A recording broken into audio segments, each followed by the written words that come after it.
personally and just team-wise with what's going on with Draymond?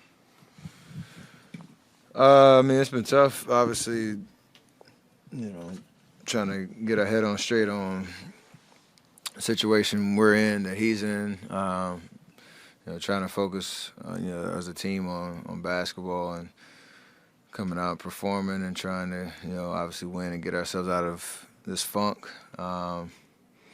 Didn't go our way tonight again, but big picture is nobody letting go of the rope, nobody trying to, have any type of panic. It's,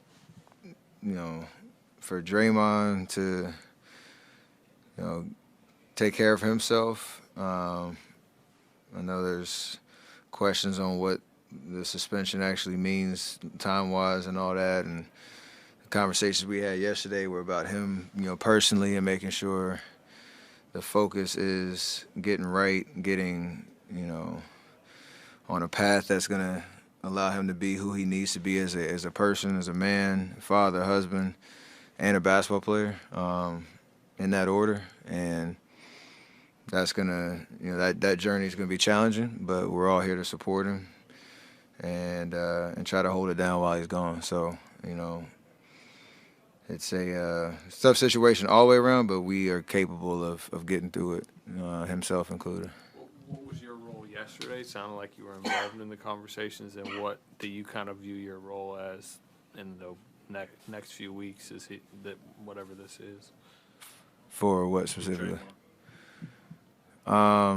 Just to be support. Like, I don't necessarily know like the program or the requirements or the things that he needs to do. But I'm here as a friend and a support to kind of lean in on being there for him, whatever that means. Yesterday was a conversation for us as a team to understand, where we currently are, where we're trying to go, and holding each other accountable, holding Draymond accountable to, what's been going on and what needs to change for, us to be right as a team, like I said, with him involved in that. But, every day is a new challenge, literally, and that's going to be something that we have to, be able to be support for him along the way. How would you characterize what your outlook is on him being able to be on the better side of it whenever he does return and avoiding the kind of suspensions he's had recently? I'm super confident in his ability to do that, and the conversations yesterday were about acknowledging what's, like, he can't do what he's been doing. He knows that. We know that. Everybody knows that. What that means to change, I think that's the search for the answer, right? Like, that's the journey that we're on now. I think the tone has obviously changed from, any other suspension or times of past where, I think a coach said it before the game. We're here because we're playing basketball, and we're wearing a Golden State Warrior jersey, and we've been doing this for a long time, and championships are at stake in terms of us being a contender or a realistic contender, or even just being a good team, and he's a part of that. But you got to take a step back and, like I said, make sure everybody is right, mentally, physically, to be able to perform and take care of yourself. Everybody has their mountains to climb, and Draymond's are his, and I'm confident that he can get over the hump, however long it needs to take to get there. Steph, to that point, Steve made some changes, obviously, to the starting lineup tonight. He said he's going to roll with that for a little bit, give it a sample size, and see what it is that you guys have. What did you think of that tonight, the way that Clay was sort of able to bounce back a little bit, and then Wiggs' diminished role? Yeah, I mean, changes were necessary, and when you're a team that's struggling to find identity and trying to find momentum and win basketball games consistently, you have to experiment. Can't keep doing the same thing and expect different results. So I think the energy was good tonight. We did some really good things. We started off the game those first 4 or 5 minutes with a good understanding of how we need to play, and then we started fouling too much. And game slowed down. They got easy points. They got back into the game and changed, the tone of it a little bit. But to your point, Wiggs coming off the bench trying to figure out how he can be aggressive and assertive. That's a big change. So, a challenge for him to make those necessary adjustments. Us to understand, without Draymond and the system that we run, how we create good shots defensively, how we, show some type of presence and physicality. I know we're pretty small out there at times, and that's just the makeup of our team right now. We have to be able to overcome that no matter who we're playing. And I think those are the glaring kind of issues tonight that we have to correct going forward.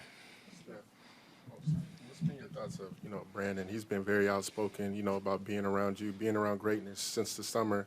Rebound numbers is high. He does, all the little things too as well, just like you do. What have been some things that you've been seeing from him and his growth too as well? He just knows how to play basketball. He finds a way to impact the game. You can tell he's playing hard at all times. Super confident in himself. I think, as a rookie offensively, it's always kind of hit or miss, finding your rhythm and understanding where your shots are going to come from. But the things that you can control, he's probably the best I've seen in a while at doing that every night, and that's all you can ask for. You mentioned the need for physicality and just having a physical presence. How big and important will Jonathan be for this stretch without Draymond? I mean, he's over the course of his first 4 years, he's always been, when he's out there, he's trying to guard whoever the best wing is, best guard at times, allowing his physicality, speed, athleticism to shine. And he's got to take that challenge, in the starting lineup for sure every night, whoever that matchup is, and then find his way offensively, just letting the game come to him. So I know he's super competitive, super willing to take on those challenges every night, and now he's gonna get increasing those reps. And I know he's excited about that opportunity to show what he's about. How has this whole season, this whole past stretch been a different challenge for you historically, right? If you're working your guys' way out of a funk, it's with your veteran counterparts, the guys that you've been around for more than a decade. Now it's really a group of young guys who have stepped up in the absence of Draymond while Clay and Andrew have gotten out of their funk. How has that been different for you? It's just a realization that, again, you've been around this league long enough. You try to hold on to the fabric of how we do things with the group that we've done it with for so long, and now you're in a position where that's threatened a little bit, and that's okay. Like, acknowledge it. We have a lot of talented guys who are trying to find their way and increase their roles, and I have a lot of confidence in what this group can do. And until otherwise, that's our challenge. But the deeper you get into this run, I think this year, these first 20 games have kind of signaled it might look a little different. Roll the rock out and let's go. You used the term earlier, realistic contender. What do you need to see over the next 20 games to kind of prove to yourself that you guys are a realistic contender? That's a good question. I don't know, man. You gotta probably ask me after every game now, because I think it's just literally taking one game at a time. As crazy as it sounds, and that's not something we're used to saying. But I think we were just talking about in the locker room, we just need to win on Saturday. It's okay to kind of take small bites at this thing, because I think we're obviously a long way away from the tier that we want to be in. So let's just win Saturday. The last one. You've had quite a lot of battles with James Harden over his career. You eclipsed 25,000 career points today, 24th all-time to do so. Just throughout your battle, what have you seen from him as he's developed through his career? Ultimate respect. I mean, we're same draft class, and a lot of battles back and forth, and the fact that we're still doing it.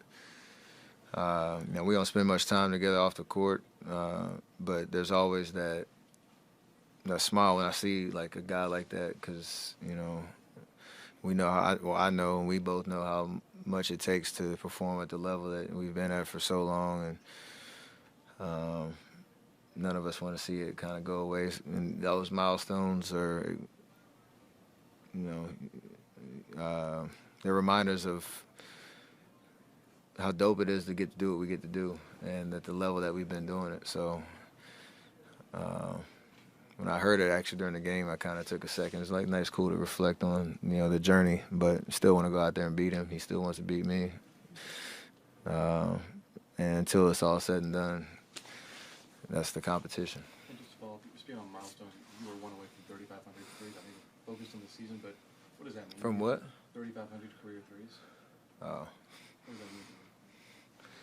I mean, after 2974, every one is a new record, so it's kind of cool. Just Which was what? whatever it is. What was it? Oh yeah. So that's cool.